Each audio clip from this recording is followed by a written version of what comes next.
to make hair mask for hair growth and volume with aloe vera and castor oil.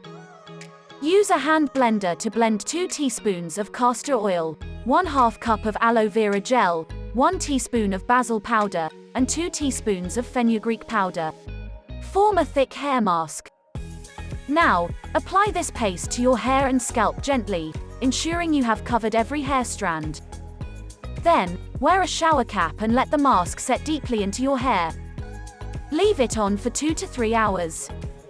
Finally, rinse it off by using a mild shampoo and lukewarm water. Note: use this blend of castor oil and aloe vera to relieve itchy scalp, dandruff, and hair loss. How aloe vera and castor oil hair mask helps in hair growth. Aloe vera strips off the excess oil, dirt, and impurities from the scalp.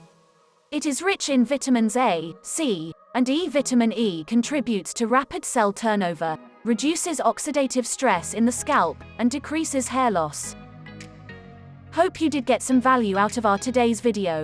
If you really did, hit subscribe button, press the bell icon in order to get regular updates from our channel.